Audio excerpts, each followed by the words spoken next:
hot hike.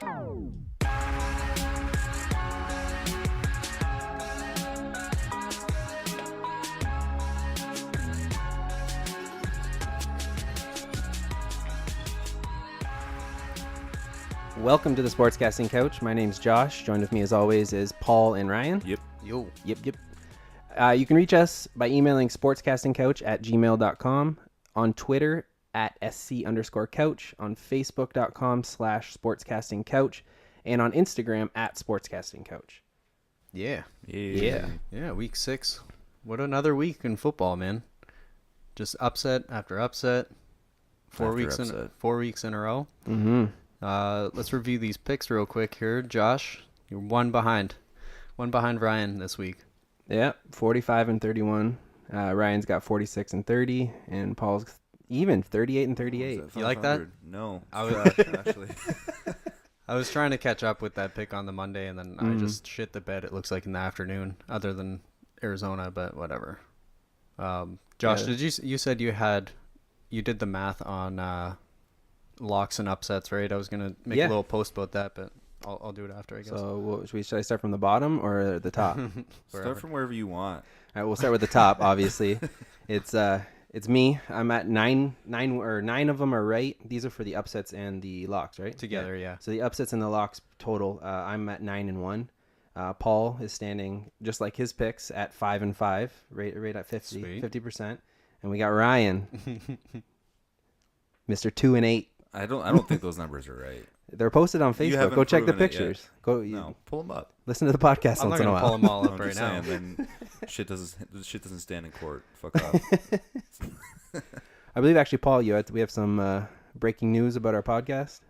Oh, yeah. We're actually on iTunes now, so you can go into the iTunes store. What? However you do it. You can do it through your phone, but you put Sportscasting Couch in there, and we are on iTunes now.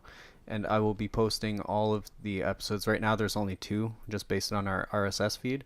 There's 2 up there right now, but there's gonna be all of them are gonna be up there probably this week. So that's exciting. It's about time we got into the iTunes. Another step forward into the universe. Universe.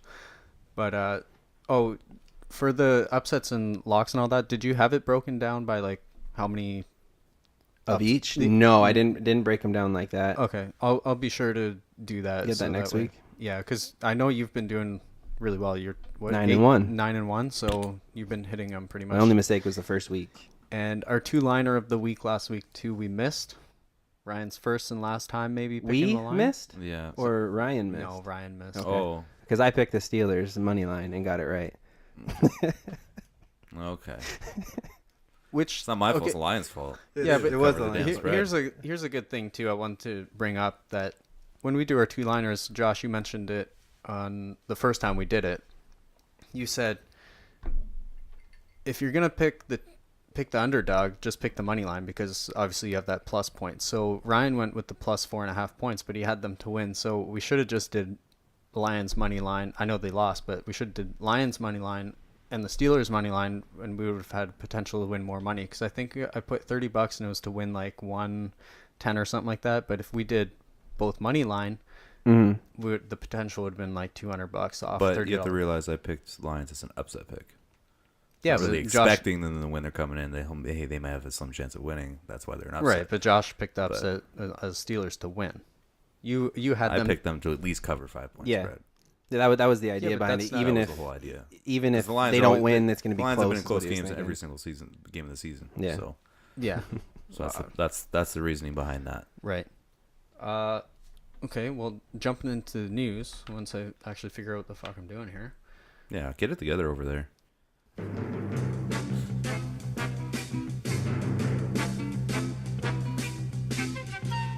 All right, I just wanted to fire off this week right away with sports fans being civil. We all saw that. Well, us 3 saw that incident. What happened at the Philly Carolina game on the Thursday night? I didn't see it. You didn't see it? No, I didn't see it. Okay, I'll pull up the video for you while you guys kind of discuss. My point here is that football fans don't, or sorry, not football fans, but football players don't fight on the field. There's been a handful of times in the last couple of years where there's actually a full-on fist fight, which, I mean, they're kind of stupid because they're punching each other in the helmet anyway. But there is no reason for fans to be fighting in the stands. Like, of course, it's alcohol-fueled Yeah, that's rage. the difference, yeah. That's definitely a difference. Josh, you said that it was a Carolina fan versus a Carolina fan. Yeah. But, from the screenshot that I saw... You're seeing Eagles socks? That's the guy next to him. No, the guy next to him. Yeah, he's sitting with an Eagles fan. So and that guy's just neutral. He's in white. But we'll pull it up. I will pull it up. But let me just ask you guys this question: like, have you guys ever been in a alcohol-fueled rage fight at a football game or any sporting event, something like that? Ooh, me? No. Close. Very close. I went to a Lions game. Cleveland Browns game. I think it was a preseason game. All right. Oh, my God. And they put up preseason banners, too, I over there in Detroit? I don't know who I went with. I don't remember who I went with. But I remember I was wearing a Cleveland Browns jersey. I don't remember the player. Trent Richardson, I think it was. Oh, okay. Yeah, I don't know. I think because my brother Tim has a Trent Richardson jersey, and I was like, yeah, I'm going to the Browns game. I'm going to wear it. I'm going to root against the Lions. All right? And then lo and behold, the entire game, there was this dude sitting behind me. And I forget who I was with. I can't remember who I was with, but it doesn't matter. And the whole time, he was just like chirping. He's like, no, he's not even on the team anymore. Are you some sort of... And he just started using like derogatory, homophobic words and all that shit the whole time. I was like, dude, this guy's super... He was loaded. Absolutely loaded. All right? I'm just like, I just want to like punch this guy in the face really, really bad. But it wasn't... Like, no. It wasn't over like a fan... like team thing, right? It was just it's just annoying. I'm trying to enjoy a football game, and this guy just screaming at the top of his lungs, not at the game, but at someone in front of him. Right. It's like, okay, sorry, I'm not gonna I gotta turn around and just like chirp you. Like, it's kind of annoying. I just want to watch the football game. But yeah, that's my nothing for me when I go to the games. I said this actually earlier before the podcast that I like to sit there completely sober, just view the game and get it all in kind of thing. So never really even had an altercation I can think about. Oh, we got the video. Yeah, I got the video here. Warning, graphic video. Good. Oh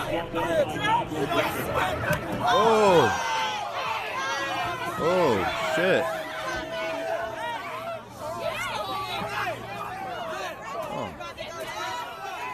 See the socks? A lot of people thought it was an Eagles fan because those socks, but you can tell that it's not actually. Shit. Yeah. But it came out after that he was actually a Panthers fan. That dude was like old, and that guy was young. Like, why would you punch an old guy in the face? So it was a 26-year-old that got arrested for that. He actually got arrested? Yeah, he got arrested and charged with simple assault. And I'm assuming he's going to be banned from the field. Oh, yeah. Of course. And a lot of people have his face. That's kind of the Bad thing. News Like, Bears. why would you go there and fight? Like, now you can never go see your team. Especially an older guy that's sitting behind you. Not like obviously there's something happened before that. What was said was that the one that actually punched him and his girlfriend were standing up the entire time. And the guy behind him just kept telling him to sit down. I don't know if he was being nice about it. Maybe he started nice and it escalated or something, but he was trying to get him to sit down. And I think that last one he said, sit down to him. And then that's when he turns around and pops him in the face. Jesus. And then the guy's sitting there covering up and he keeps throwing punches at him like he's some tough guy. Yeah.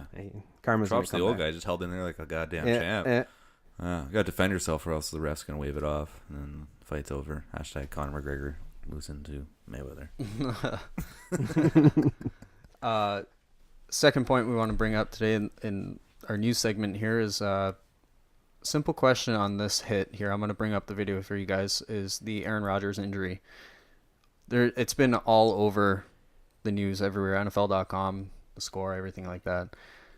Was this a dirty hit in your opinion?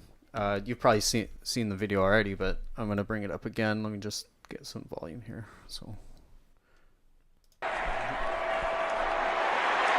Pass rush coming, and Rodgers a perfect throw and simply dropped by Martellus Bennett. It would have been a first down, and Rodgers is hurt. I think they showed the replay here. Yeah.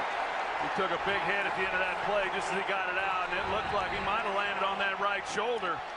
That's Anthony Barr. I don't possibly see what's I don't dirty see about it. anything dirty about this hit at all. It's one step from throwing it. You never. The thing with especially Aaron Rodgers, he's elusive with his legs as well. You can't just trust. And there's a little bit of a leeway. I don't know if it's 2 steps, if it's 1 step, but they get a little bit that they can still go into him and hit him. And it's not like he drove him hard into the ground, picked him up, slammed him. It was just a regular tackle. As soon as the quarterback leaves the pocket, he's a running back. Mm-hmm. Yeah. Right? That linebacker is making a play and he's finishing a tackle. That's all it is. That's all I see. That's what they're trained to do. Yeah, with the right? speed Especially with how elusive Aaron Rodgers can be as well. Like he lets up on the tackle. He right? doesn't lets actually up on the throw it. tackle. He doesn't finish that tackle. He could possibly break that tackle. He doesn't know he's throwing the football. It's a bang bang play. It's definitely not dirty. Yeah.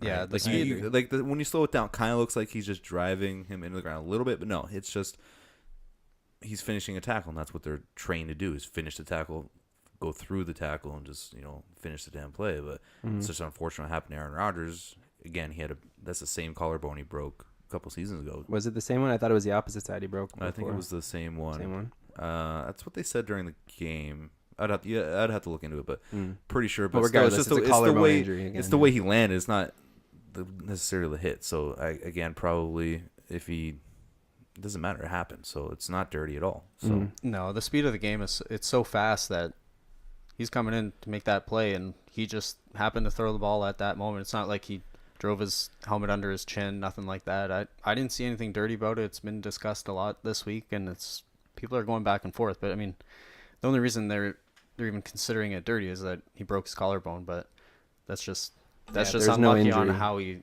Yeah, if there's no injury, there's no problem, right? Mm-hmm. So one of the reasons I brought that up was that the next topic that I wanted to discuss was the NFC North, which I think we're going to really discuss it for the next, this week, and then next week we're going to have a good discussion on the NFC North as well. Green Bay is now 4-2 with Rodgers obviously out the rest of the season. Is that confirmed that his season's done? I don't think it's confirmed. He's not on IR or anything yet, but I don't see him coming back unless they make some late playoff push and he's back. Yeah. Then I can't see him being able to come back from a broken collarbone on his throwing shoulder. that's tough. That's tough to come back. But you never know with like how sports medicine is nowadays, right? Yeah, that's true. So AP came back off of the ACL. But then you look at people time. like Teddy Bridgewater and like Andrew Luck. Like it feels like they're just refuse to heal kind of people. So yeah, that's true. Yeah, so it's you don't know how it is. And again, if it is a re-injury, it's gonna take longer to recover from. So Yeah. I don't see him coming back this season. So as far as NFC North is concerned, is Green Bay 4-2. You got Minnesota at 4-2, where you have Case Keenum at the helm and no Dalvin Cook right now. How long is he out? Season. He's out for the season too, right? Yeah, towards the Yeah, season. Case Keenum, but they also have Bradford, who's slowly getting healthy, and Teddy Bridgewater actually practiced today. Yeah. I don't think he'll get any reps any all No, season. There's no point. Not all season. Yeah. I don't know. There's no reason because Keenum's been playing. They're keeping him around for a reason, right? They want him for the long haul. This is my opinion, anyways. But they want him for the long haul. Keep him up for the rest of the season. Right? There's no point, Yeah. Well, he's been out for over a year already. If they're making a push for the division title, I guess it all go depends. with the guys. Go with the guys, and then next season, if he's healthy, could get him back out there, all right? Because they don't want Case Keenum as a long-term quarterback, and they don't want Sam Bradford as a long-term quarterback. It's a bad investment. The guy gets breathed on, and he breaks Check down Charlie. breaks a leg, right? Check down Sammy. They're not going to risk Teddy Bridgewater going back out there to get hurt, but Yeah. So they're still 4-2, and Green Bay 4-2. And then you got Chicago has a rookie quarterback, but he's got no real weapons in the passing game. Their defense is okay, but again, there's no like huge name that stands out on that team, and they're sitting at I think it was 2-4, and then you got the gift-wrapped Lions right there. You got the healthiest team in the NFC North, but they're sitting at 3-3. So one big question is this the year they finally win this division? I think you can actually say that I don't think the Lions are the most healthiest team. I was talking to Mike in that division. Well, in the division maybe, but even what Mike told me earlier was that 12 of their guys that are starters were out this week, or they're on the injury report, so they might be out, kind of things. But I don't know. I actually have my my top 32 thing, and the winner of that division I picked was the Vikings, with the Lions a little bit behind and the Packers right along with them. I agree with that. I think the Vikings are like they have the best defense in the division easily. Yeah. So, and I feel like the Packers aren't out of it just yet. The Packers could make a push. It all depends how Hundley plays. How Hundley plays. The guy's been in the system for 3 years, 3 years, right? Mhm. Again, he was thrown into the fray after Aaron Rodgers got hurt. He hasn't even made a He start hasn't yet. taken any, first rep practices since, Mm-hmm. however long he's been there. So it'll be interesting to see how, like, a whole week of practice, once he has under his belt, they have a game plan. They actually put it around him. With the emergence of, like, Aaron Jones and things like that, I could see him getting more carries, and Ty Montgomery getting more carries, and then them actually giving him time to actually throw the ball and deliver, because he's got all the talent in the world, right? He was pretty highly touted out of UCLA, so he can make every throw on the field. So it'll be interesting. Same thing happened with Brett Favre and Aaron Rodgers. Brett Favre gets hurt, in comes Aaron Rodgers. You never know. This could be the start of a Brett Hundley era. You don't know that, right? Mhm. So it'll be interesting how he plays. Yeah, you can't base it off of last week what you saw out of him. He had 1 touchdown, 3 picks, but you think about it, every single week, the backup quarterback's really not getting much practice time, not much reps, especially with the first team. He's barely even getting in there at all. So he kind of got thrown in out of nowhere, not expecting to play mid-series. He has to run in there real quick and be expected to carry a team to a victory. It's not that easy. And in practice, it's not really even thrown against the starting defense. Mhm. They're thrown against the scout team defense, right? So it's I just interesting. feel like this is their, like, if they lose this division this year, Lions, that's just one of the biggest fails, aside from last year where it was pretty much locked up if they just won one of those last 3 games of the season. I'm talking about the Lions, right? Yeah. That's the same old Lions, though. It could be another one of those years where it's the same old Lions if they Same. Minute got marker. 16. You made it a lot further than you did last week. So What, do I say same old Lions every week? You just like talk shit about the Lions at some point. What? It is the same old. Last week it was 7 minutes in. This week It's 17. very easy to talk shit about the Lions. yeah. Like, they have the chance. They have to start winning. But Mhm. I think the way they've been, how they've been conducting their offense now, I don't think that's what they're going to do. Like, they're trying to be a run-first team. Why would you give Matt Stafford the most money in the league and then start trying to be a run-first team? When you don't have the personnel to be a run, And you don't have the run for the running backs The aren't. running backs aren't every down backs. No. Neither one of them are Here's a every down better backs, question. How do you have Coach Caldwell at the helm? Your team's down 45-10 and you leave Stafford in that game. Do you really think you're going to come back and win that game? They almost did. No. And don't get me wrong. With Stafford, they never think fourth Yeah. quarter is his time. For sure that they almost did, but it was 45-10, and in your head you're like, okay, we're going to make up 35 points? Really? It's All you're possible. doing Well, is it's- look at So- okay, so Green Bay, the quarterback goes down with an injury for the season, and in your head you're like, hey, let's not protect the $135 million man. I think that's pretty stupid, and I feel that if they don't win the division, I don't know, just get rid of Caldwell, man, because that might be the problem. I think the mindset with it, though, going in, if you're up big, if you're up 45-10, then maybe you think about resting the starters. But when you're down and your team's not looking good and you need to get some momentum going for the next week and try to make a push, get your offense rolling and everything, I think that's more of what the thought process. Plus, they go, hey, this is a Saints defense that's terrible. Yeah. We have a chance still. You guys like this lamp I added here today? You have a lamp? Yeah, Oh, I put a shit, lamp eh? here. Look at Oh, that. it's normally I didn't dark even in here? notice, yeah. Oh Is that my where the God. heat's coming from? I opened the windows today.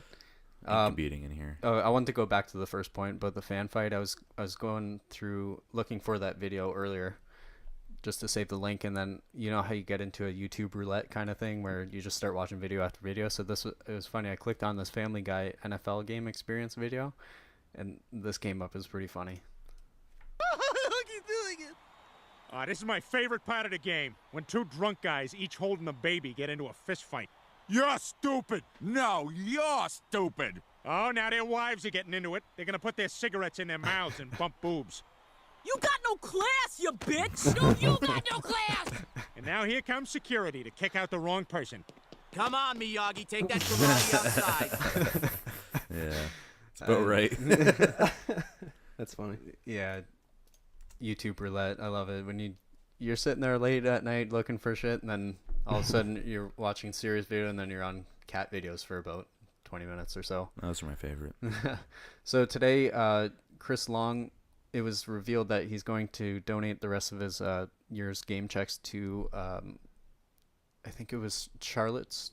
No, that was the first 6 games he donated to Charlottesville. That's where he's from, and there was the stuff that happened all there. So he's donating it to that cause. And then now he said the next 10 games he's donating that to, I think it's Philadelphia, St. Louis, and one other place. He's donating it to their schools. Yeah, educational. To help kids and everything get in schools and all that stuff, which it's pretty crazy. All 16 of your games, you're giving those game checks away. Yeah, those are just game checks. Those aren't like bonus money, right? Yeah. Well, how much bonus? I don't know. We should check his. I'll pull it up. Yeah, okay. I'll check his. And how much money? contract. It depends how much money he had already saved up. Yeah, exactly. I'm sure he had enough. But his family's pretty. I'm sure he's not going to be. Oh, he has a long so- family too, right? The whole family's loaded. Yeah. So I only brought that up because this year's Walter Payton Award is going to be a tough one. No, he's making Now a you got- push. Well, you had J.J. Watt with that. That whole I don't think he hurricane can beat move. J.J. Watt with the amount of money that guy raised for the hurricane funds. It's the crazy how millions that and millions. that and went from millions. like $200,000 up to what, $6 million or Yeah, something. that's That's More than stupid. that. I thought he It's broke awesome. 10 or something like that, didn't he? Most likely, but so I just wanted to bring that up real quick. But I got that as far as all the news is concerned for this week. But next week, I want to announce that next week we're going to have a special guest on the show. Oh, can I make one more statement? This is in regards to, I forgot to say it, but Way to cut me off. sorry. Go ahead. It doesn't matter. Hey, we got time. No one's got time. No one's got anything but time. That's true. In regards to dirty hits, I don't know why even like that whole Aaron Rodgers hit was like even like a big media storm or anything like that, why people were talking about it. But if you want to bring up that Mike Mitchell hit on Alex Smith, Thank the you Steelers- for bringing this back up because I totally forgot to ask. Yeah, I was wondering. The one question that what's the dirtiest hit you've ever seen? So Go look this hit. Mike Mitchell's hit on Alex Smith. Okay. It actually might be the dirtiest I've ever seen. Was that this year? Oh yeah, it was this past week. Oh, Mike Mitchell. Who are you saying? Alex Smith. But when it Okay. comes to like dirtiest hits I've ever seen, like in This one football, here? yeah, but yeah, Way Okay. late from behind. yeah. Watch this. Watch this. I remember this. Alex Smith gets pissed, right? Like, what are you doing? Yeah, look at him. There's no flag either, or was there a flag? Yeah, there was a flag. That's why he was like getting in his face saying. Oh, I see. Yep.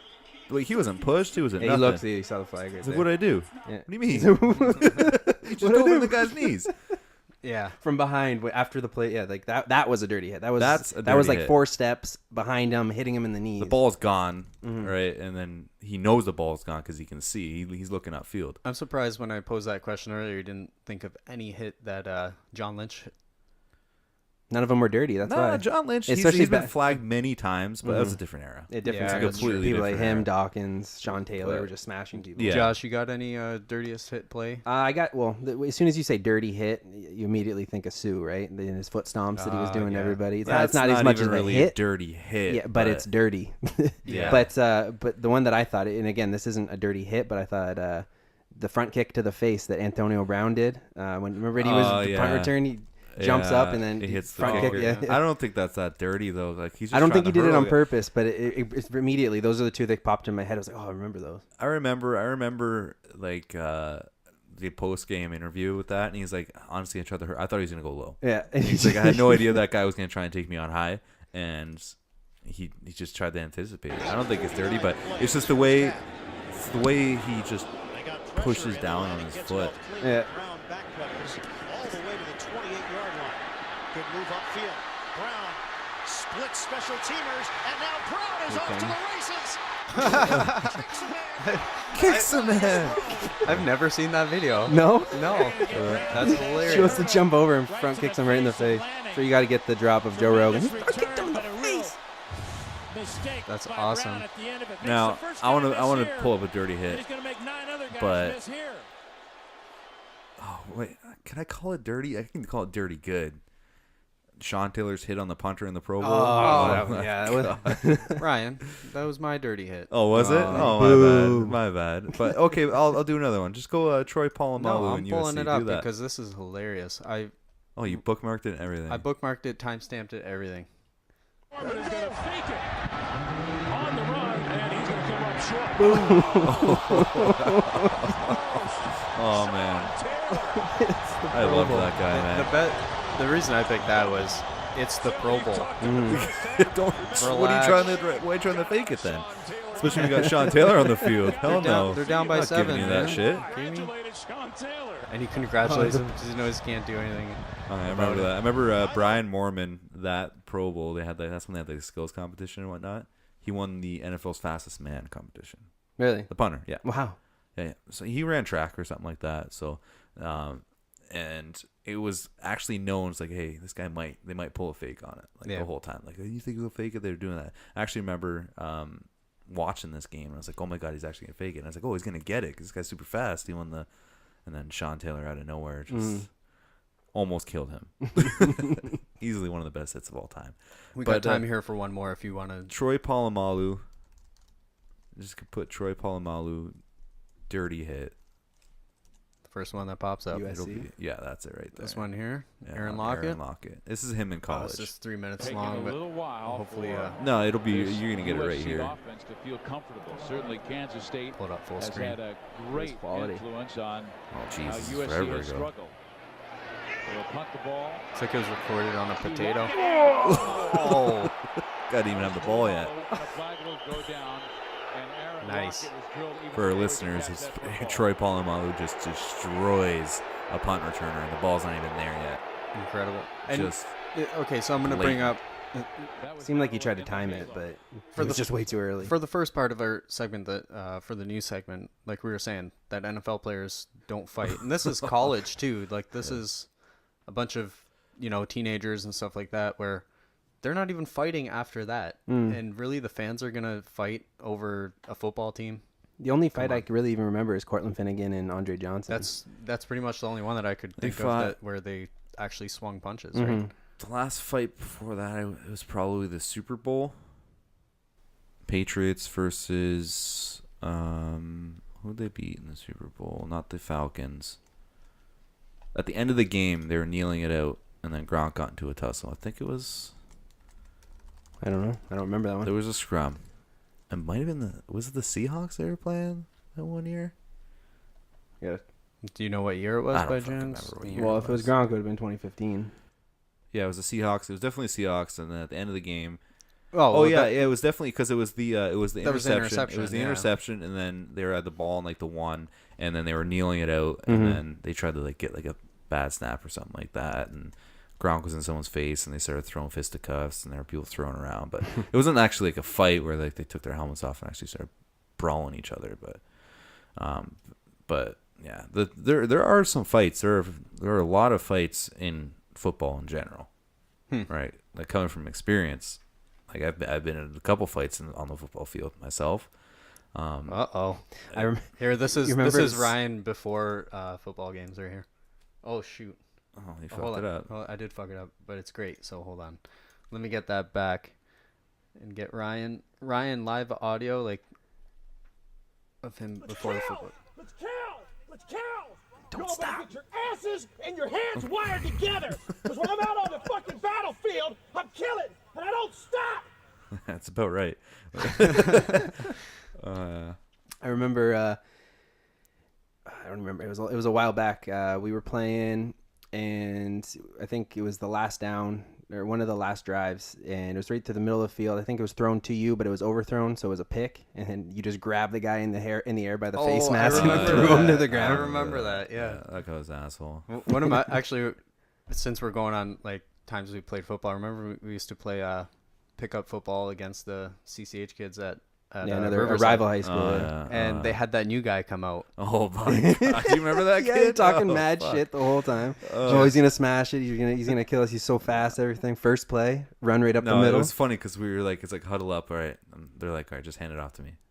All right, and then he tried to tackle me high, and then first play we run it up the middle, run you up the middle. He tries to tackle you. Boom, popped collarbone. He starts crying. Broke his collarbone. Had to get the ambulance there for him. Rolled him off the field ambulance. Playing. That was so funny. But yeah, in college football is a lot there's brawls all the time in college football, right? Like I can remember University of Miami fought Florida Atlantic. Yeah, they're not professionals yet. Still young kids. And that brawl lasted 15 minutes. People were whipping helmets and using helmets as weapons and shit like that. Yeah. So.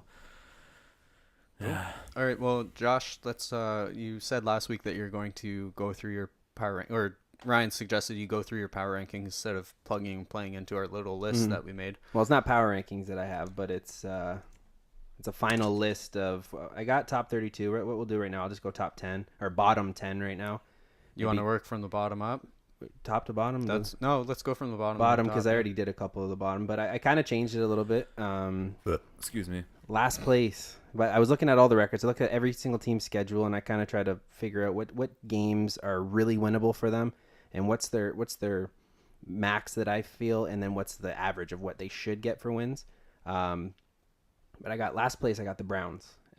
Second last place, Niners, and then I got Bears. After that, any disagreements? Top three? Bottom three? Bottom three? So you went Browns, Niners, Bears. Browns, Niners, definitely. Bears, yeah. And I then agree with that. Yeah, okay. I agree with that. after that, I got last week's Super Bowl champion, the New York Giants. Mm-hmm. The Colts following that one. Then the Chargers, the Jets, the Bills, the Bengals, the Ravens, and the Dolphins. That might be 11. That's my bottom 11. Good job. I agree with those things. It's tough. It's fuck. We'll get an actual picture out there. Yeah, Instagram or something. I'll make a photo. But yeah, it's like down at the bottom of the league, it's just it's a shit show. Yeah, right exactly. now. And you never know. It's still really early. You never know what There's injuries are going to happen. All decent that stuff, teams, but like San Diego. I'm surprised that they're doing as shit as they're doing. Like they have a good team. Yeah, we talked about that before. That's the team, like you said. It's said a team twice. nobody wants to play. Exactly. Right? You can't sleep on that team because they'll beat you. They're a good team. They got a lot of good players. So Yeah, they're 2-4. So, Josh, with your list there at the bottom, I'll pose the question to you that Ryan asked me. Do you think any team's going to, like, of the two teams left that don't have a win, are they going to get a win? At least one? Do you want me to pull up the schedule and you can the kind of... Browns might get a win this week. I don't know. But who do the Browns play? I think they play the Titans this week Oof. at home. Yeah, hating on the Titans, eh? Not hating on They're that. going I back. forget who they play, they're but going back to Deshaun Kaiser. Yeah, Titans. FYI. Yeah, we'll get to that. in They the benched pick segment Deshaun anyway. Kaiser, and then they go back to him the following week. Yeah. I think his confidence is shot, and they're not going to do shit. Well, he doesn't have weapons. They don't have anybody on I the don't team go- really. yeah, there. they're just poop, so it doesn't really But matter. I just find it hard to think any of these teams are not going to win a game. The Niners are close in every single game they play. And the Niners are switching quarterbacks, too. They're going C.J. Beathard this week. Are they? Yeah. Yeah, He's a they rookie third rounder, so you never know what you're going to get. This kid, this kid come on just be a stud. He can Browns are fucking switching Dak as well, Prescott, so- right? They're Yeah, going back to Kaiser. Yeah, I just said that. Literally just said that. I literally was pulling up stuff and reading stuff on here, so... You should literally turn your headphones up. There's no snare. More cowbell, buddy. Ezekiel Elliott, not suspended now? Yeah, it's a roller coaster of emotions for me. I don't know what to like that if he's gonna get suspended or not like because he's on my fantasy team. But I'm so happy I don't have him on any of my fantasy yeah, teams. I I'm have. so But happy. he's It would be played able to every handle it. week, right? So Yeah, won't be able to handle the it, one thing is I'm happy that he's not suspended this week because again it's against the 49ers. Like that's not a game that I'm worried about. Or even if they didn't have him, the Cowboys would still win. Yep. Well, you never know. You never know. Ooh, Fuck. yeah. Broncos losing the goddamn Giants. For Christ's sake. What happened there? Oh fuck. Do you want to dive into that before we do our pick segment? explain Do it you want to me? Do you want me to Let's see what my take on analyze that game? it for us. I'll analyze the shit out Yeah, of this. we got about 10 minutes here. All right. It was easy. The Giants didn't win that game. The Broncos lost that game easily. How so? No. Well, one, Good analysis. if the Broncos don't throw a pick six and they convert the very short field goals that they missed, they win the football game. Well, if my uncle had a vagina, he'd be my aunt. I'm just saying. But I'm just saying, if you execute the plays and then you don't throw a pick six, and actually if you just don't throw that pick six, you're still making a close game, right? And then you make those 2 field goals, that's 6 more points, you win the football game. Plain and simple. I think it was a big game of the Broncos looking at the Giants. They're like, okay, whatever. They're not that big of a threat. Obviously, you take every NFL team seriously, but you're not focusing as hard on a team that's not doing well as another one. I feel the same. And then on the other side, the Giants are feeling so disrespected. They said all week in the news, everybody counts us out. No one thinks we even have a chance to come close in this game. And I think Al When they're Michaels talking said like during the that. broadcast saying the Giants are having a tougher week than Harvey Weinstein. And Which he apologized for. Which he then immediately apologized after the commercial break, which I thought was hilarious. But We got to stop apologizing for everything. Yeah, Can we just have a fuck little off. bit of fun? Yeah, Yeah, no for doubt. real. Like, it's not his fault. It's not Al Michaels' fault that guy's a fucking pervert, but whatever. But yeah, That's a solid joke. Come on. it was good. I was impressed, actually. Yeah. But the Giants' defense is still the Giants' defense. They still have a good defense. All right, that's the one thing I was worried about. Like, again, the Broncos' defense played well. All right, I think they held their receivers to one catch. They only targeted their receivers twice.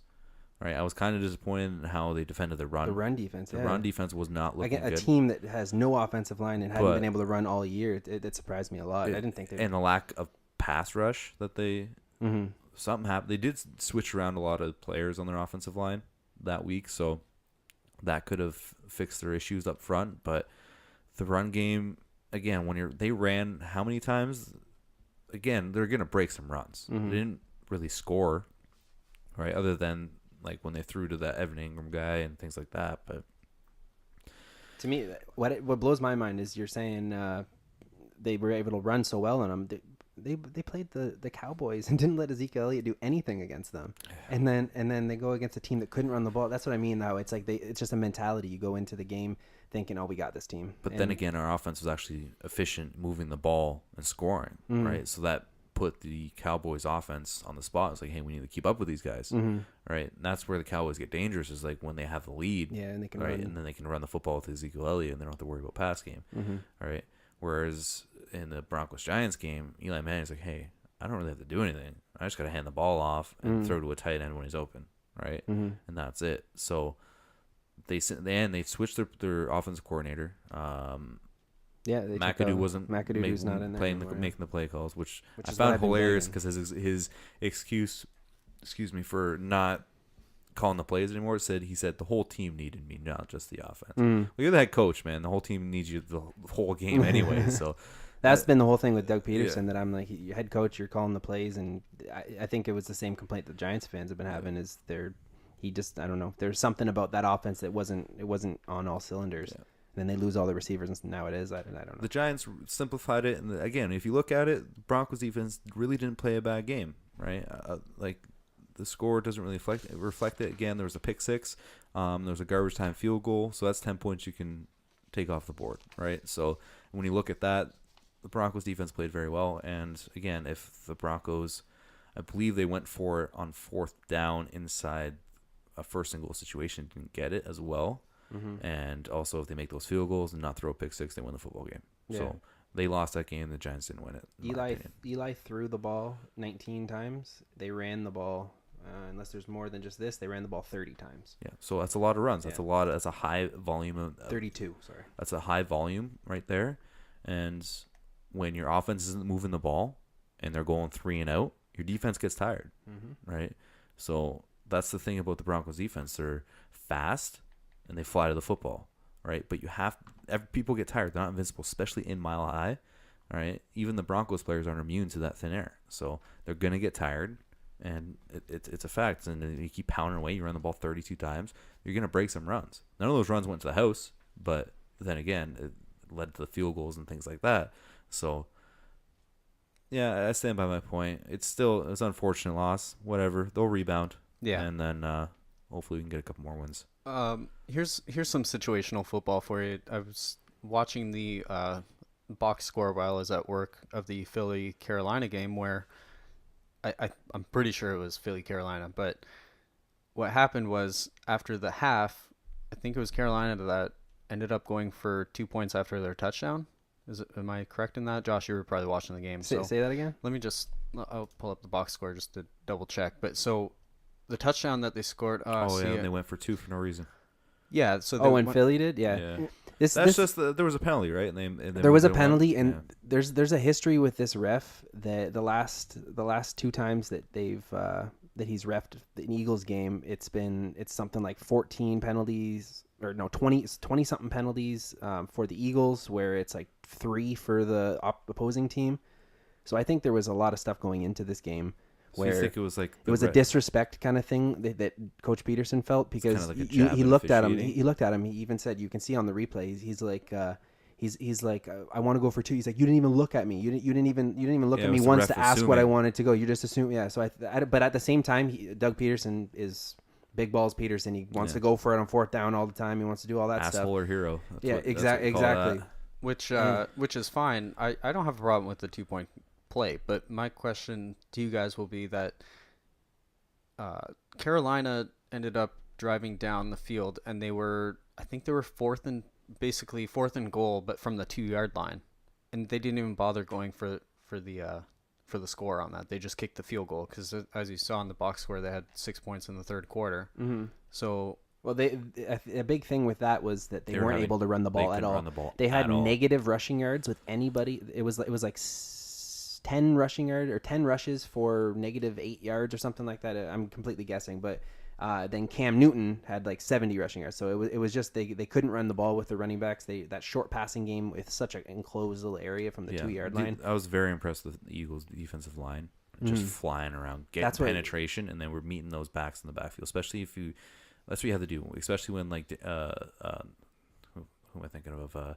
Jonathan Stewart's in the backfield. You got to get that guy in the backfield. Once that guy gets a head of steam, he's hard to take down. So that's what it is. You got to fly around, get there, get bodies on him, swarm the football, make tackles. That's exactly what they did. So I was very surprised when Christian McCaffrey was back there. That's the only really time they were actually getting yards with their back. Christian McCaffrey would get there, make the first man miss, but then there would be three other Eagles swarming the football and then make the tackle, right? And he'd lose a yard, gain a yard, and they did very well on defense. I was very impressed. Maybe I would just be.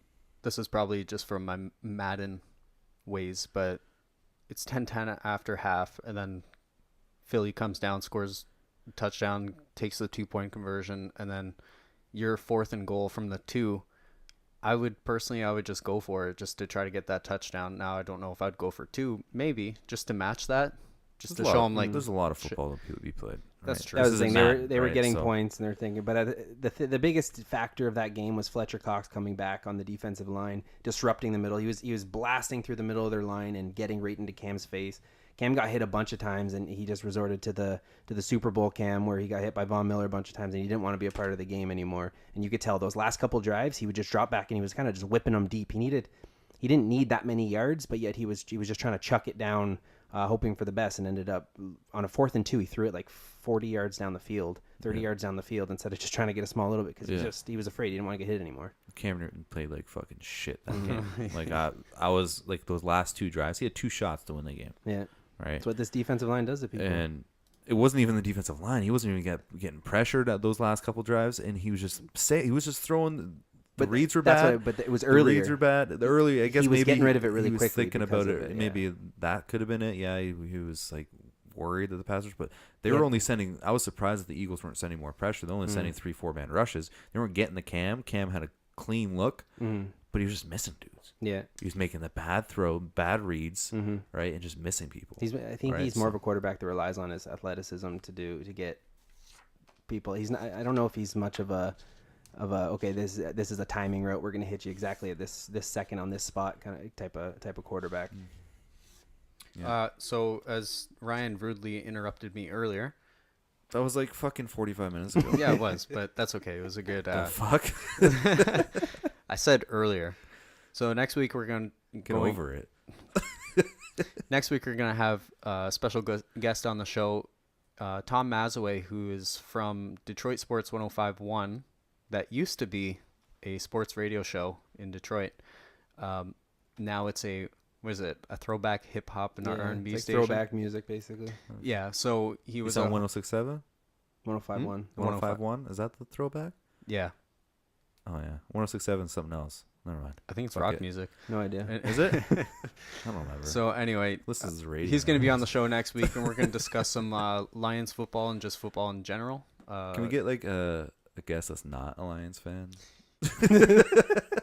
You know what? I was really excited. I absolutely like. No, this I'm is proud. actually. I'm happy. I'm happy. I was really this is an actual Lions analyst. Yeah, I was really excited for this interview because I listened to, as I've told Josh maybe a million times, that I listened to the Drew and Mike podcast. Who they come from WRIF 101, and then they went to Detroit Sports 105.1, and I just absolutely love the show. And Tom Mazeway is there on Tuesdays. I think he's still on Tuesdays, and he's just an awesome awesome guest on the show, and he always wants to talk sports, but they don't talk sports on that show. So thought I'd give him the opportunity on this show, even though, maybe he'll bring in some listeners as well, right? Maybe he'll bring like a little spice to the podcast. Maybe he'll replace Josh. Who knows? I could be watching the Sixers right now. I'm just fucking with you. Oh, that nasty ankle break last night. Oh, it's nasty. Yeah. So It's gross to saw it. if we got nothing else, let's head into the pick segment. You guys all good there? Well, I need a beer. You can run upstairs. Now and I'm gonna grab run a up beer. grab a beer. Sure. Are you gonna play the song first? I want to wait for the song. You want to hear the song? Yeah, let's do No, that run first. upstairs, grab a beer. Josh and I will shoot the shit real quick here. All right. So, how was that? Did you watch that whole Cavaliers game last night? Yeah. Yeah. Oh yeah. I was watching it. It was Almost died. yeah. Yeah, it was a really good game. I couldn't believe that happened. Gordon Hayward, someone that they picked up with such high expectations for, one of the better free agent signings, and on such a freakish injury too. He jumps up to get a alley-oop, and then just the way he landed. And I think, you know how on some sneakers the front, the toe of it has like a little bit more of that grip right on the toe. It's kind of seemed like his leg was twisted that way, and it landed on that part of the grip, so it didn't get to slide or anything, and then it just twisted and completely like pot. Yeah. It was nasty. I was talking to a coworker at work today about that play, and I was just like, I think that might have been the fastest injury in a season where he's going to be out for a while now. So they said, I saw someone posted something about like March or April something. I don't know if that means that's when he's coming back, but after they said get well soon, it said it was like March or April that was when, so maybe that's when he's expected to come back around. that was just nasty. Just nasty. And you never want to see somebody go down and get well soon. Yeah, Especially definitely. a big free agent signing. Yeah. Like, just paid him money. Right. Now that guy's sitting there just eating ice cream and counting his millions. You gonna have your crack a beer moment there? You gonna crack that or what? Oh, fuck yeah, I'll do that shit right now. Not so close to the mic. Yeah. Put it in the mic. There you go. More cheers, more beers, man. That's it. That's all. That's it. That's all, man. Brian's analyzing segment. Oh my god. Segment. This is tough. Uh-oh. Oh my God. This is a tough game. It's a tough pick, right? Uh-oh. It's anyone's game. It's the toughest pick of the week. Uh-oh. This is a tough one. Analysts and analytics. Uh-oh. Can we? This is a new finish song. analyzing? Did you? No, same I one. see this is the exact same one. I updated it. a Yeah, little I bit. heard it in the background. Fuck. That wasn't there before. Yeah, the fuck part with the Chris Collinsworth call is It's shorter. I like that it's shorter. Yeah. Yeah. So this one's new though. I like 100% dudes. When did that happen? So Oh my god. 100% dude. That was like first episode, wasn't it? I yeah. like 100% dudes. When did I say You that? said something. What the fuck? So heading into our week 7 picks, we're gonna go. We need a new editor. Fuck this guy. Week Watch what I 7 say. picks. We got Thursday. The Thursday game. Is Derek Carr playing?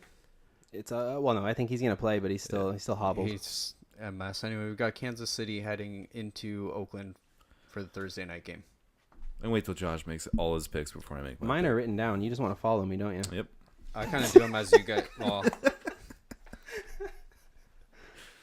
I want to go up on you. I say Paul. Whoa. You said that was last last week. week, yeah. I didn't cut You that didn't piece cut of that one. audio. I Not yet. was going to say we should cut what you just said, but then I realized I said that. I'm the AFC one West. cutting all the audio. That's the You're the worst. master at AFC West. What you got here? In Oakland, Kansas City playing. Oakland hasn't been doing well. And I got Kansas City. Straight up. Yeah, I think Derek Carr is still hurt.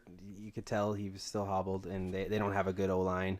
And also to on the defensive side for Oakland, they're one of the worst teams against defending the tight end and the running back.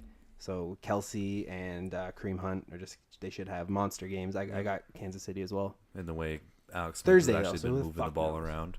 Yeah. All right. Good point, Josh. The way Alex Smith has been stepping up to the pocket and like evading pass rushers and getting outside the pocket this year, it's been like Aaron Rodgers-esque. Yeah, the I way would he definitely looks. not want to have him as my fantasy quarterback, but Shut the fuck up. What's this trade you guys been talking about? No, this guy's he had just Aaron salty Rodgers. as He shit. got hurt. He's I have Drew salty. Brees and Carson Wentz, so I offered him Drew Brees. Yeah, but you wanted Jordy Nelson and Tyreek Hill for fucking for Drew Brees. Brees and Jeremy Maclin. Brees scores almost 30 points a game. And then Tyreek Hill gets like 10 to 15. Get and outta here. Jordy Nelson's probably, you never know what's going to happen Get with him. out of here. But Jordy Nelson's still a number one receiver, and Tyreek Hill is Tyreek Hill. So, no.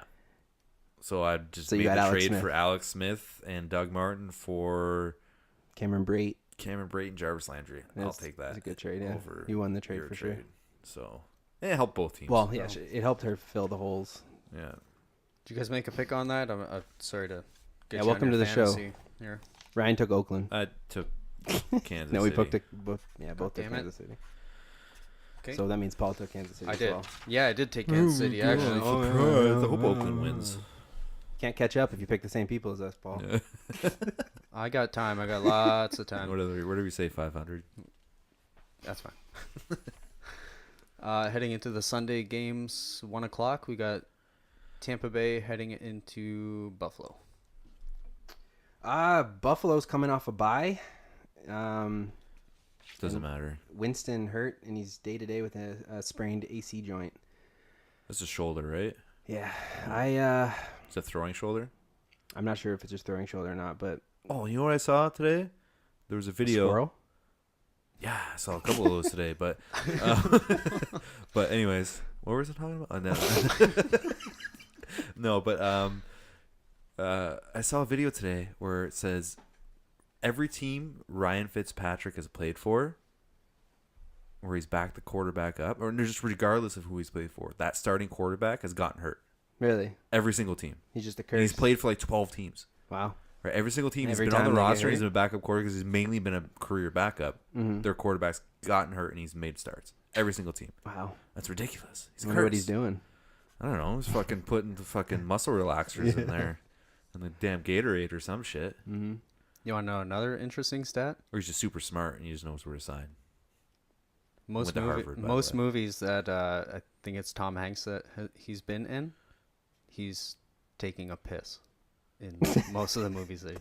Paul's random fact of the day. Yeah, so you're editing this podcast, right? No. Just fucking cut that no, part. It's just straight then and there. No. What's the timestamp? I don't know. Yeah, cut it. This is because that was... I actually did hear that before, though.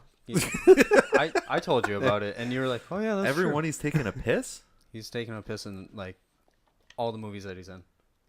Saving Private Ryan? I'll show you after. He's in Saving Private Ryan that he's taking a piss. Where? I'll pull it up. I've seen while that you movie guys- like 12 times. I love that movie.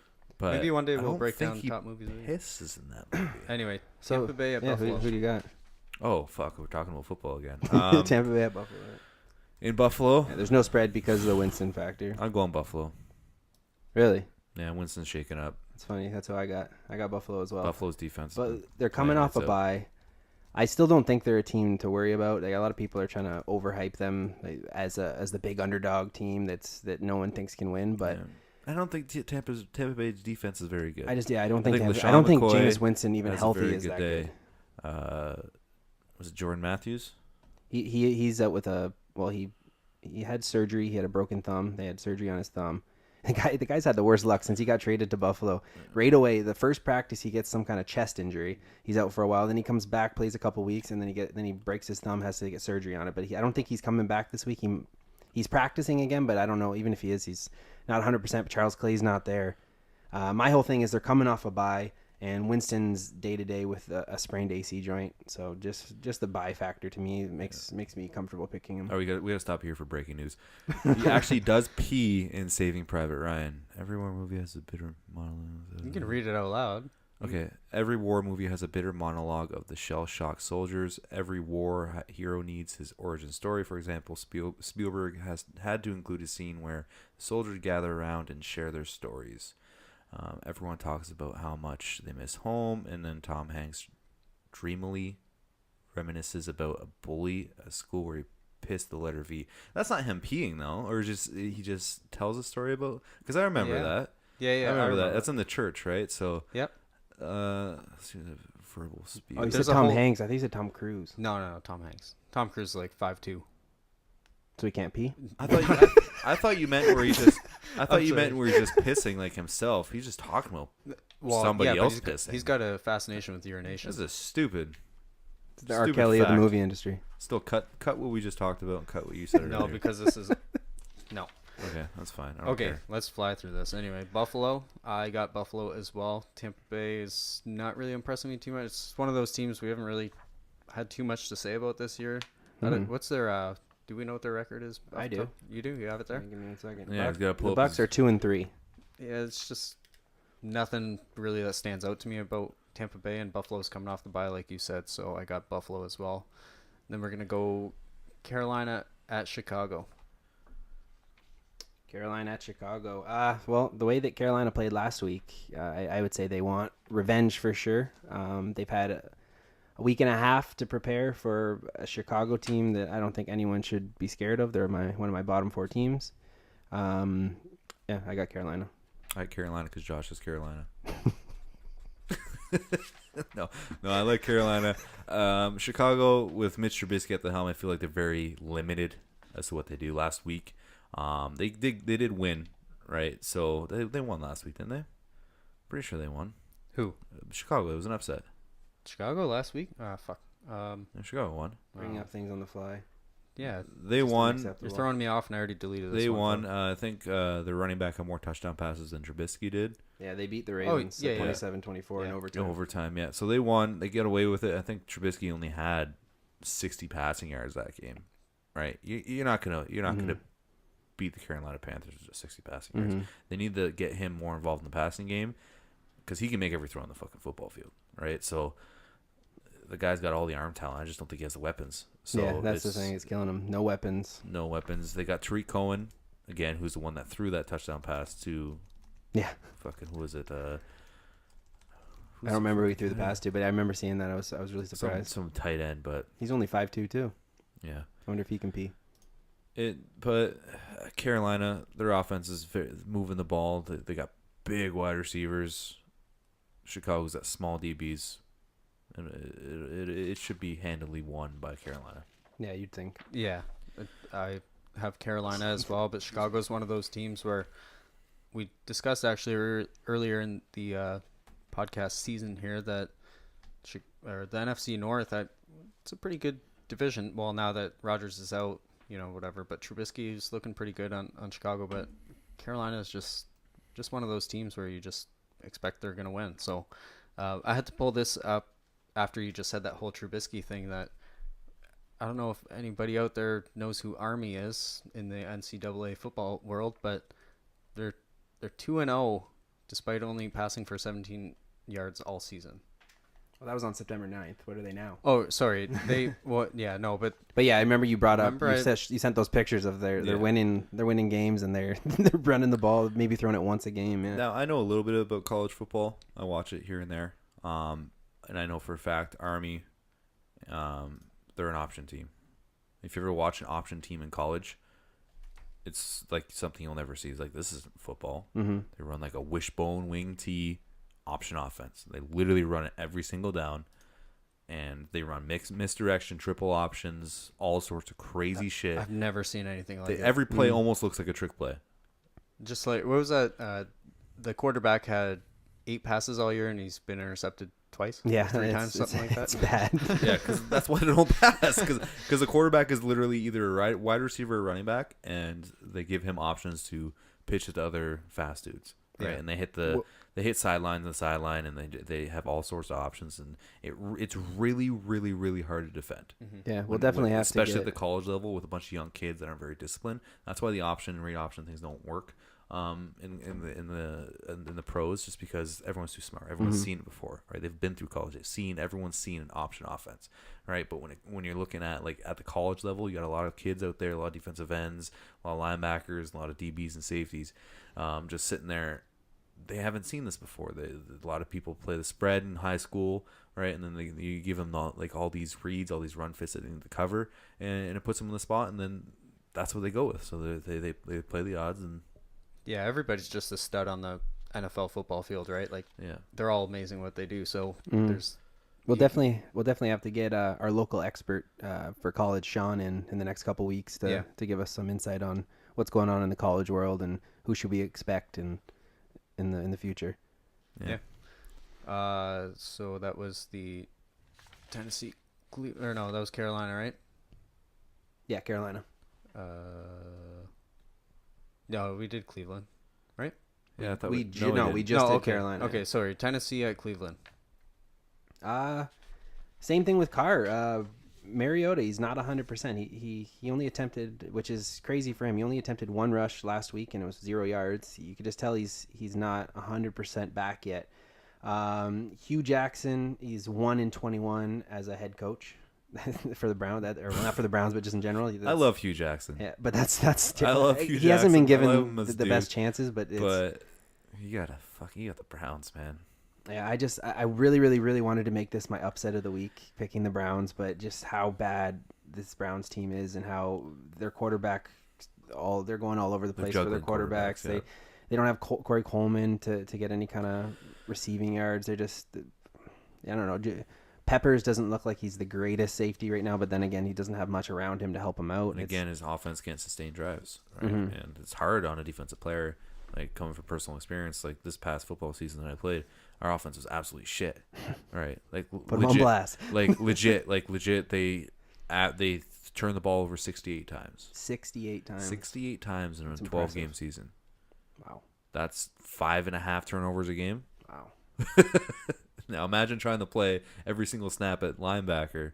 And you lose 27-21, or what was the score you lost every week? We would lose fucking the most ridiculous. We lose like fucking 6-0 and shit like that. It was unreal, right? Like, but that's the thing. When your defense, your defense does not want to stay on the field. Doesn't matter. It's a lot harder to chase people around than to get chased. Yeah. Right? So it wears on these guys, right? Because you're trying to catch up, and that you're exerting so much more energy. If your offense can't sustain drives, it hurts your defense a lot, right? And that's what the Cleveland Browns are going through. And the fact that they're juggling back and forth through quarterbacks, they're in panic mode right now, right? So it's tough for them. And are you marking shit down for sound fucking bites? No, I'm assuming that you're picking Tennessee. Oh yeah, I'm absolutely picking Tennessee. All right. Well, we called their field the Toilet Bowl a few weeks ago, but I'm trying to play catch up, so I'm going Cleveland. I wanted to. I like it. You have a good chance. I like it. I sat there for a long time if they're thinking gonna I get want a to win, pick it them. might be this week. This could be a week any given win. Sunday, right? Yeah, so I had to go Cleveland With there. a hobbled Mariota. Hey, you know what? It's game plan. They're juggling those quarterbacks, and you don't know who to game plan for. So Tennessee's going to be all out of sorts. New Orleans at Green Bay. Ooh. I'll let Josh go first again, so you can copy my answer. Cool. We all know the strategy now, right? Okay. Plus one. You're just gonna copy me the rest of the way, so we're even. All right. Well, I'm gonna pick up against the Broncos the rest of the way. See what you do. You can't do me like that. All right. So the Saints, they're not the same team on the road. This Green Bay team now, though, they're coming in without Rodgers. Obviously, you see what happens when your starting quarterback's out. The team rallies around it. They're like, hey, we need to go extra hard this week. We need to really, really get it to them. It's not like the Saints defense is some amazing defense. They have played a lot better than I thought they would play, but they're not this team that can shut down absolutely anybody. I think Brett Hundley's going to have a better week this week. I still see the Packers just being outside of the playoffs, but I got them winning this week. You're the Packers? Ooh, really? Wow. Yeah, wow. Really? All right. Well, I got New Orleans. Oh, there we go. All right. Brett Hundley. I just got caught a up. week of practice under his belt. Right. He's not going to be able to match up against Drew Brees in that high-powered Saints offense. He's going to have to put up, 21, 28 points. He's going to have to put up a couple touchdowns. Right. He's going to have to play the game of his career right off the rip. So I just don't see him putting that many points up. I don't see the Packers, offense doing a whole lot. I see the Packers defense again staying on the field way too long than they should, and then Drew Brees capitalizing a lot of the looking down the field, looking for those deep shots, and then checking down to his running backs. That wears on defense. So I like New Orleans this week. I just don't see the defense of the Saints. I think that they still should be able to. The weapons for the Packers, they should be able to do some stuff. against them. But the thing I'm not as worried about is that New Orleans offense on the road is just not the same as when they're at home in the dome. I agree. The controlled environment, everything. So if it rains, if it's it's a rain game, it's a bad weather game, I can see the Packers pulling it out. But again, if weather conditions are ideal, which for the entire season so far, I can't remember them being a rain game. I don't know if you think of a rain game this season yet. So, No, not yet.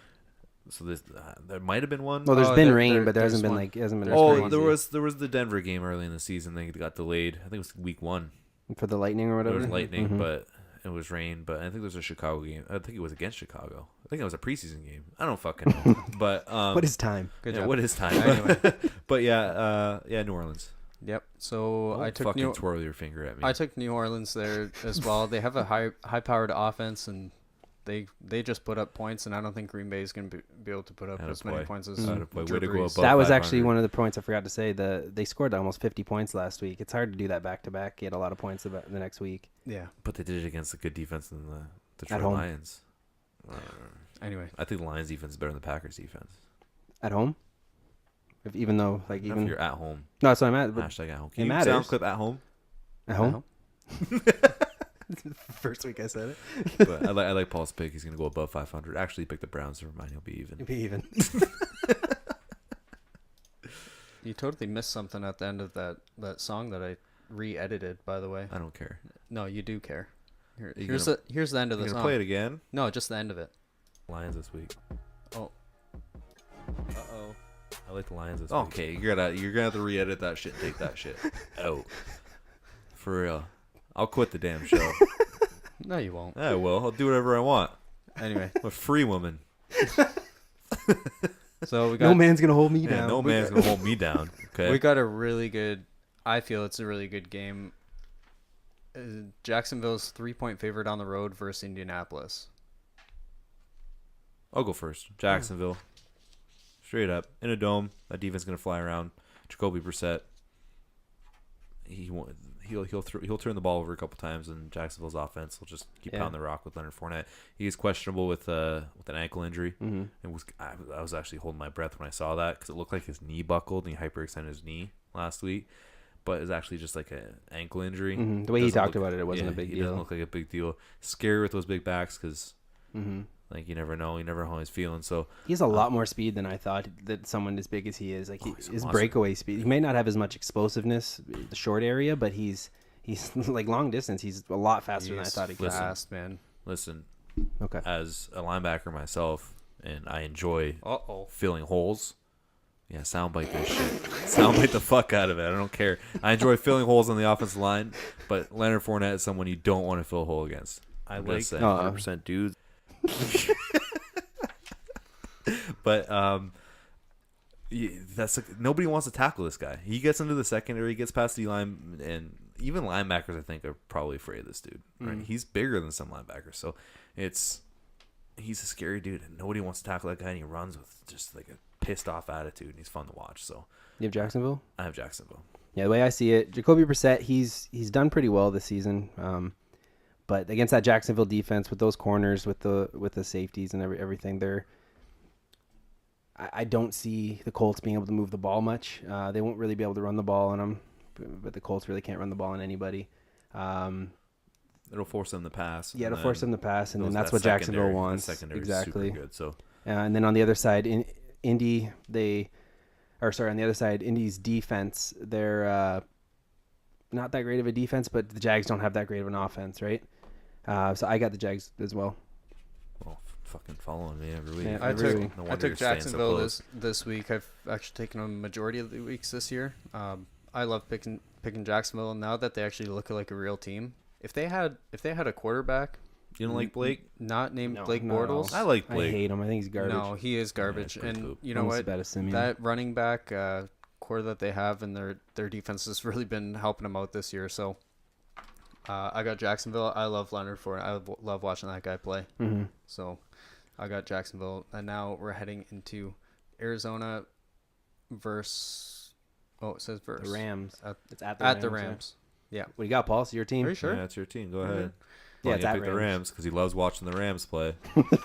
I do like watching the Rams play, but This was one of the games that I was completely unsure about. Would you call it a tough game? It is a tough game. So there actually are a lot of tough games. This is a really tough game. They have the Rams favored 3.5 points at home. Arizona did not impress me all year, and then they finally got Adrian Peterson last week to come out of his shell and just torched. Oh my God! Did you see the stats for their 3 players that are above 34 years old? No, I didn't see that. You didn't see it? Carson Palmer went 18 for 22, 300 yards and 3 touchdowns. Fitzgerald caught 10 passes, 128 yards and a touchdown. And then Adrian Peterson rushed for 28 or something like that. High 20s, 130 yards or something like that, and 2 touchdowns. Yeah. Fuck. I was really happy to see that. And then you see what AP said after the game? He said, I still got 4 to 5 more years in me. Oh, yeah, I believe it. The guy's a monster. He's definitely a monster. It's crazy to me that the Saints couldn't figure a way to just, hey, let's get under center. Let's run them like a real team. Did you see what he did to Brent Grimes? The juke he pulled on him? Yeah, yep. No, I didn't see it. He was 1-on-1 on the edge with Brent Grimes, and he did like a stutter step juke and just made the guy crumple. Yeah. Oh, yeah. It looked like old AP. He could have went through Brent Grimes, though. The guy's small. Yeah, but still, he went pop, outside, inside. I was like, pop. Brent Grimes like, wah. It just turned into jello and fell down. He's a monster. So the one thing that concerns me about this game, that why I'm not really sure about it, is that if you look at the box score for last week against Tampa Bay, who's not an impressive team at all to me, but Arizona should be a high-flying offense. Arizona was leading 24-0 at half.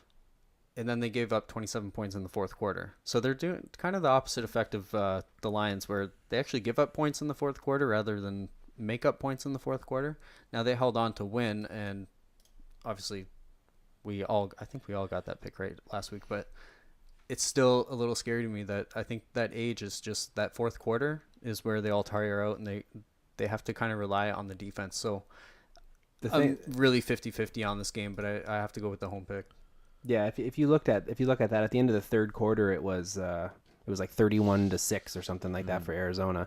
So I think that's why they gave up so much. The Bucs just turned into, hey, we're just going to pass it every single down. We're going to chuck it. We got these big, which I think. Patrick. Yeah. Oh yeah. that's the key. There you go. Winston's garbage. But yeah, for me, Arizona, they've looked. Call him Zona. That's okay. Okay, Zona. They've looked good against the run this year, so it'll challenge Gurley a little bit. AP looked great last week. I was really happy to see that. The Rams are pretty good against the run as well, but I just don't believe in the Rams, and I don't believe in Goff. I just don't think Goff is a good quarterback. Maybe he'll develop into something in the future, but I never see him. I see him outside top 8 quarterbacks for his entire career. I don't see him breaking that. Mm-hmm. All right, I'm gonna break it down like this. I got the cards. I look at the defenses. Every time I look at the game, I look at the defenses. Who's got the better defense? Right? That's a huge sway for me. Arizona easily has a better defense. Right? All around. So I'm picking Arizona. I like Arizona this week. I feel like Patrick Peterson's gonna take Sammy Watkins out of the game. Right? Tyrann Mathieu probably gonna shadow any slot receiver. Right? Probably looking at like Cooper Kupp and Tavon Austin. That's gonna be a good matchup there. I think he'll probably shadow Tavon Austin the whole entire game, and that front for Arizona is gonna bottle Gurley up unless they can get Gurley out of the backfield, right? And Goff can hit him wide open or open in the flats or in the middle of the field against those linebackers. I don't see the Rams really moving the ball well, and I can see Arizona continuing their resurrection of their offense from last week, and running Adrian Peterson, play actioning, and getting Fitz the football, and getting those young, fast receivers the ball downfield. I like Arizona this week. Sweet. We got one of those games that should just be moved to Thursday at the end of the year, but we got the Jets at Miami. Yeah. Toilet bowl game of the week. Yeah. This one's a tough pick. Tough pick. Yeah. Tough pick. Well, it's this tough week. because they're just shit. Shit. Thing about the Jets, though, the Jets have been sitting around, man. They're above 500 now, are they? I think they're 3-2. Or they're 3-3. Did they lost? No, they lost to the 3-3. Yeah. Yeah, they lost to the Patriots. They almost beat the Patriots. It came close. Yeah. They almost. They did. were up 14-0 at one point. Yeah, I remember that, but yeah, sitting 3-3. they're trying to rely on their defense, which is the smart play, because their offense isn't going to get them points. The defense is very good. I can see them. I can see them winning this football game. Just the fact they stop Jay Ajayi, they force Jay Cutler to throw the football, right? And as long as they can bottle up the receivers like Jarvis Landry, right, they could possibly win that game. It'll be a low scoring event, right? So I'm gonna go with the Jets. Yeah, I got the Dolphins are coming off coming off a comeback victory last week against the Falcons. They were down, what was it, 17-0, 21-0, something like that. And then the Falcons blew the lead. 17 at half, I think, yeah. Yeah. And then they also play this upcoming Thursday. So they come off of a comeback playing this Thursday. I see it as somewhat of a trap game for the Dolphins. So that's why I'm taking the Jets. Yeah, You gotta follow me on every fucking. That's one of those goddamn pick. This is one of those scary games where you're so close. Yeah, Atlanta, 17-0, and then I think it was one of those look ahead games, and I think Atlanta was practicing their blowing a lead kind of thing for New England coming up this week. So Atlanta just sucks at home. I don't know what's going on with that. They got this team, new Rectum Stadium, and there's fucking. Have you seen the damn thing? The rectum in the It's sky. a fucking rectum. That's all it is. If you look at it, it's a damn rectum. If you look up rectum in the dictionary, don't do it though. It's their stadium. That's how rectums operate. So like a center point, and it just opens like their stadium. It looks like a butthole. See my fingers? That's how their stadium opens, like a fucking butthole. What? Don't look like crickets. Josh can't even breathe over here. I thought the stadium was really cool looking. It was really not anymore. It's not. I thought it was really cool looking, but the first thing I saw when they put those concept arts out, it looks like a fucking butthole. It opens like a butthole. I'm surprised I haven't seen a single meme about that or anything out there. It's a giant butthole. It's coming now. Oh my god! Yeah, you got him. Anyway, I like 100% dudes. You just love that cut, eh? So I don't remember even saying. I took the Jets. Stop drinking. I took the Jets this week. I know Miami's coming off that big win. I think they just put a lot into that game, and whatever. The Jets gives a shit. You guys get. Oh wait, who did you take, Josh? You both took the Jets. Damn it! Guess I'm not catching up there. So we got Baltimore at Minnesota. Minnesota. Can you scroll the screen down so I can see what the fuck's even going on? Sure. 5.5 point favorite Minnesota here. Two good defenses. Yeah. Baltimore's defense has been playing really well. They just don't have the offensive weapons right now, especially with Macklin being hurt. You tried to trade him to me, you fucking. It's not like it was a secret that he was hurt. But once they get him back, I think they'll do a little bit better on offense. But they just don't have anyone to give the ball to. Whereas Minnesota, they're good on the defensive side. They're getting healthier. It sucks that they lost the running back because really Latavius Murray is not filling in Cook's shoes at even the slightest. Jarek McKinnon's been stepping up and playing really good football. Yeah, as like a third down type back. Yeah, back like in the open field, it's very hard to tackle. But that's the thing. When you see him in the game, you know it's a pass most of the time. You see Latavius in the game, you know it's a run most of the time. Yeah, but that forces the defense to put a linebacker or safety on those guys, one of those guys, and it's very hard to cover. Especially that McKinnon, guy. Yeah. Look with a linebacker, shifty, so it's very quick. But yeah, I have Minnesota. Yeah, I have the Vikings. I just don't think Baltimore has enough, especially on the road, against a team that's still trying to fight for their playoff hopes while they wait for their quarterbacks to come back. Yep. I like the Vikings. I like the way Case Keenum's been playing at home. Their defense I feel like is a better defense than Baltimore's, even though they're very good defenses. But Baltimore's offense just been struggling. So can't beat the Bears, so I'm gonna beat the Vikings. I'm gonna pick the Vikings. Yep. I guess we all went Minnesota across the board. Excuse me. Cincinnati at Pittsburgh. Bengals are coming off a bye, going into Pittsburgh, their rival. So usually here I would say it's a letdown week because the Steelers played a huge game last week against the undefeated Chiefs. They beat them. No one thought they had a chance except for me.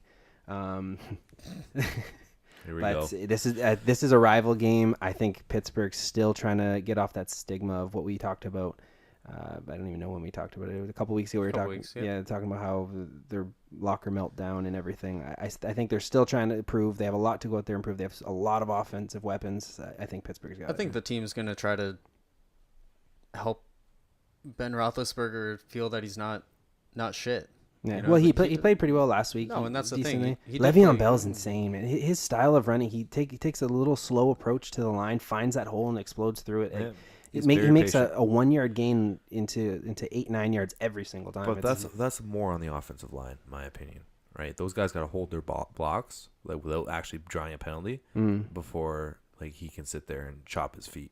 Right? Because if they get any type of penetration, that guy's going down. Right? So I give credit more to the offensive line to his patience-ness. So you put Le'Veon Bell on a team like Cleveland or a team that doesn't have an offensive line, he's not going to do those things. So, but don't you think it could be possible that they're not getting as much pressure through it because he's so patient of where he's going to go? They can't just run right up because he's finding wherever that hole is. He's looking for it and he's finding it most of the time. But if I was defensive coordinator going against Pittsburgh, I'd be like, hey, we're gonna go up. We're gonna get upfield. We're gonna get that guy. We're gonna get hats to the football every single time. You can't. As soon as he makes those stutter steps, we need to have 3 guys around him. Right, and once you get 3 guys around him, if he makes the first guy miss, awesome. Doesn't matter. He slows him down for the 2 other guys to make the tackle. All right. Well, first guy wrap, second guy strip, causes turnovers that way. So, but saying that, I like Pittsburgh. Cincinnati's crap. So, yeah, Cincinnati's one of those teams at the start of the season where they just sucked, and they're going to continue to suck. And Pittsburgh's got something to prove. So I took Pittsburgh here in this game. They're at home. How do you pick against them, right? Dallas at San Francisco. I guess we're going the same pick all the way across the board again. I didn't even see this shit. Where's this shit at? Oh, yeah, Dallas. Just mark me down for Dallas. I got Dallas. Zeke's playing. Dallas is coming off a bye. They want to get back into the thing. I got Dallas as well. Yeah, San Francisco starting a rookie quarterback. Yeah, that's one of those games that no analysis needed. Let's go. Oh, Let's go. Heading into the Denver at LA Chargers game. 1 point spread. Oh, Let's go. Fuck. The trap spread. It's one of those teams, Ryan. Do I need to even say my pick? I don't have to say it, right? You can analyze it, say why. Quickly. I'm going to go with the Broncos. Yeah. No. Obviously. Yeah. All right, but Broncos probably have a huge chip on their shoulder. They let a win go out the window last week against the team they should have won. One of the biggest upsets of the year. Fuck off with your upsets. Was it not? It was. 0-5 team. 100%. Yeah. Going into Denver. Yeah, it's hard to win in Denver. But again, like I said, the entire season so far, you don't want to play the Chargers. Right? The Chargers have a good team, division rivals. It's always a close game with those guys. I like this 1 point spread. It's going to be a really close game. I just feel like Denver's defense always gives Phillip Rivers, and that offense fits. So I got to go with Denver Broncos, shutting them down on offense, and hopefully the offense for the Broncos just not turning the ball over and getting back to the basics, running the football, and just putting as many points on the board as they can. So yeah, the way the Chargers play, they're not going for that quick dink and dunk type play. They're trying to stretch the field a little bit, get even intermediate routes out. And a team like Denver with that defensive line, they're going to create pressure on them. Phillip Rivers, as soon as you get him backing up, that awkward throwing style he has, where he's shot putting. He throws basically like a fucking girl. That's what he does. He's a noodle arm fuck. Cut that shit. You've hated it for so long. I hate back Phillip in the Jay Cutler versus him put days. This on the record. I hate Phillip Rivers. Recorded. All right, I'm just saying. Throws like a girl. You just all you have to do, just look at a video of him throwing. Throws like a Nancy. Denver across the board. I don't know that the Chargers got a really good home advantage, though. Actually, I've seen girls throw better than him. Yeah, I've definitely. There's that seen one girl on better. YouTube. That YouTube girl. Oh, Nice Butt Mom. Oh yeah. Oh, is that her name? Is that her YouTube name? Nice Butt Mom or something? Her YouTube name. I'll try to get her on the show for you guys.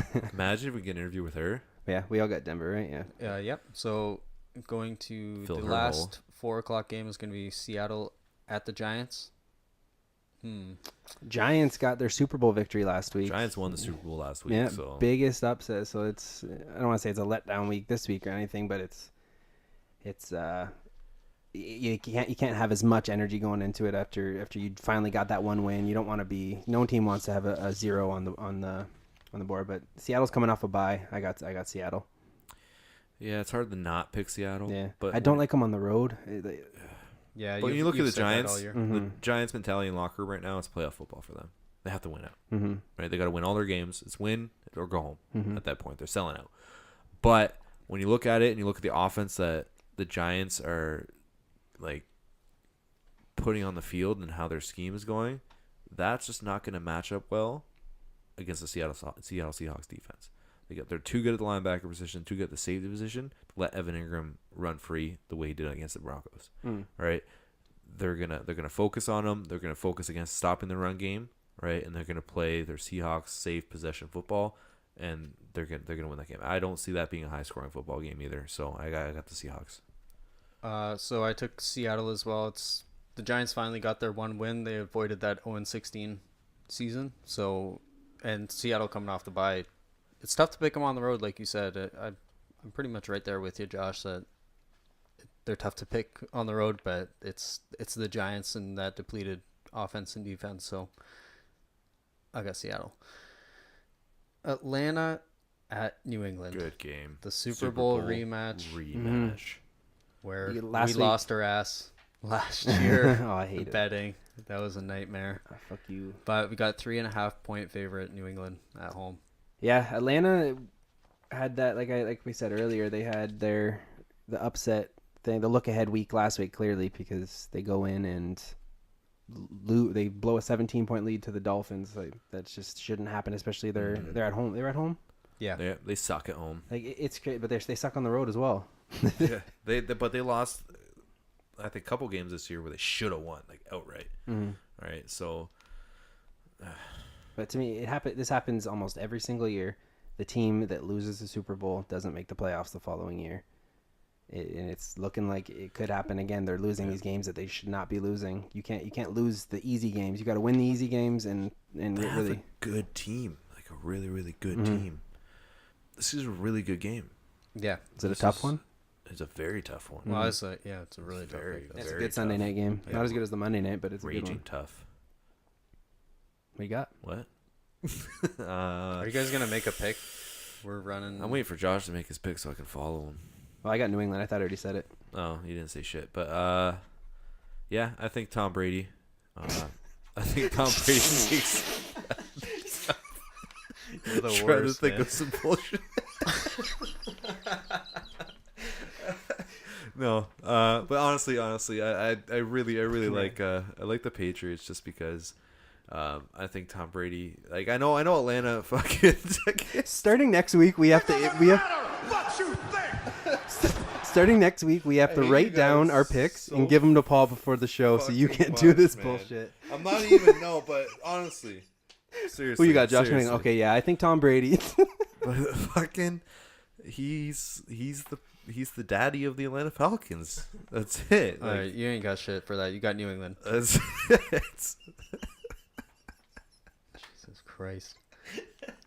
So, with me trying to catch up to you guys, I think Atlanta's going to take this game. New England all year has been playing Matt like Ryan? No, they're the New England defense has looked like shit all year. And I know that Atlanta blew their 17-point lead at half last week, but it like you said, but you didn't pick, it was a look ahead week for Atlanta. But it was Chicago, so how can you pick against Atlanta, right? Yeah. I think Atlanta's high-powered offense is going to put up a lot of points against New England, and Tom Brady's going to have to put at least 30 points. So you got the Dolphins. This total is 55.5 for a reason. That's probably the highest total on the game, and I think it's going to go. I think it's going to go over 55.5. It's gonna be a high scoring game. Good call, Ryan. For sure. Yeah. It's definitely going to go over 55.5. I think that's one of those bets I might actually take this Is that your two-liner or what? No, you guys do two-liner, not me. Whatever, puss. Yeah. Okay, nobody Atlanta, cares but what you have I was to say. backing up your pick. The only reason I'm here is because people care about my opinion. Hurry up. I don't remember what I was going to say anymore. Something about Atlanta. Okay, Atlanta has a chip on their shoulder. That's the only thing they got going for them. Don't cut me off with this bullshit ever again. Cut your mic next time. Is this the Monday nighter? Monday night, we got Washington at Philly. Can you scroll down so I can see this garbage? There we go. It's Josh's team. He's looking at me like I'm about to make a pick. Because you're just going to copy my pick. No, this one you won't. You definitely won't copy my pick because you haven't picked the Eagles all year. That's not true. I think that is true, actually. He has not once have you picked the Eagles. Every single week you have some reason why the Eagles suck. I guess like, people are analyzing me all goddamn season. Fuck, stop analyzing me. So Washington's looking for revenge. Week 1, Eagles beat them. It's a close game, wasn't it? Yeah, it was a good game. The Redskins actually could have pulled out a win with a couple missed catches and different things. Obviously, Doxson dropped a touchdown. Yeah, I remember that. Pryor kind of missed one. They didn't look really in sync, but at the same time, neither did the Eagles offense. They threw the ball like 60 times. That game ran at like 10. Like that was one of the first 2 weeks I was complaining like crazy. We weren't running the ball at all. The Eagles are on an extra long week. They get a week and a half because they played on Thursday. I think that's definitely going to help, especially with the return of Lane Johnson, Wendell Smallwood, Jordan Hicks, maybe Ronald Darby this week. It doesn't look as good as I once thought it would, that he'll come back. And then on the other side, the Redskins' Jonathan Allen, their first-round pick, he's out for the year. So that's definitely going to help the Eagles' run game. It took the Redskins everything they had last week just to beat a shitty Niners team by 2 points.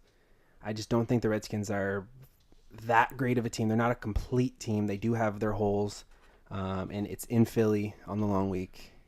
I got the Redskins. No, I'm just kidding. Jesus. Almost had a fucking heart attack. You're going to have to edit that one. No, I got Philly. Hell? But I got the Eagles. I got the Eagles as well. I'm going with the Eagles. I'm going with the Eagles. Really? Yeah, I'm going to go with the Eagles. Wow, look at him follow me. They're just Eagles defense. Eagles defense been flying around. They play very well at home. Now they go up against a Washington Redskins team that all they really have is really Kirk Cousins and a couple wide receivers. They haven't really been running the football unless you get like Chris Thompson and Tate in space. Mm-hmm. And their defense is really not that good. Josh Norman's out.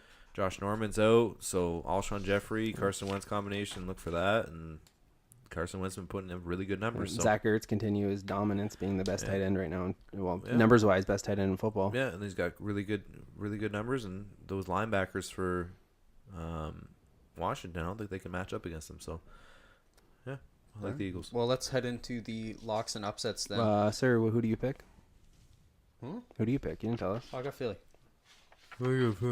Sorry, I got Philly. Obviously, I took Homer. the home pick here.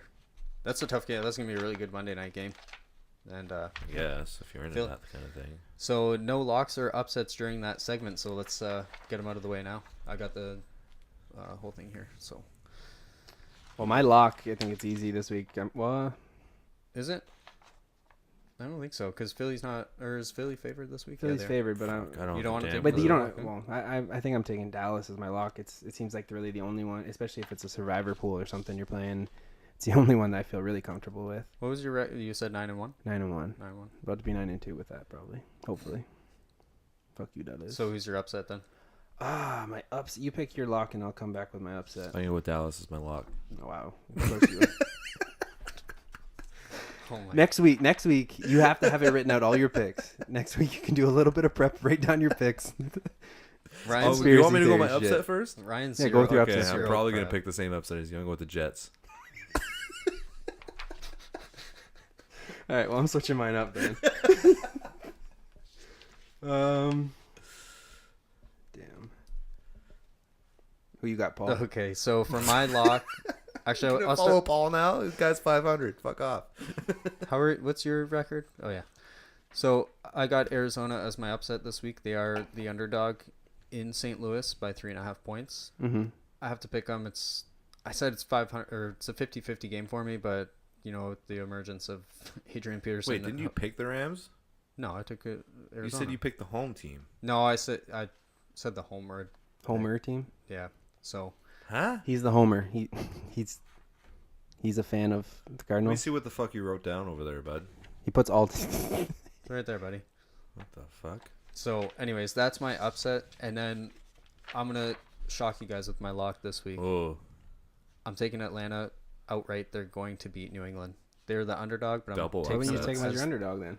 I'm taking them as my lock as the Two Double road Double teams. upset underdog lock. You're catching up to Yep. Paul. It's really really funny that you guys are doing this. Ryan, you had your upset. Who was your upset? Jets. Oh, yeah, you had Jets. your upset as the Jets. Paul gets his upset as Arizona. I had 3 choices of upset of what I wanted. 2 of those were the ones you chose, but since you chose those ones, I'll go different. I'm gonna go Green Bay. Green Bay is an upset. Mm-hmm. So next season we're You definitely picked the other team. we're Did you pick definitely New Orleans though?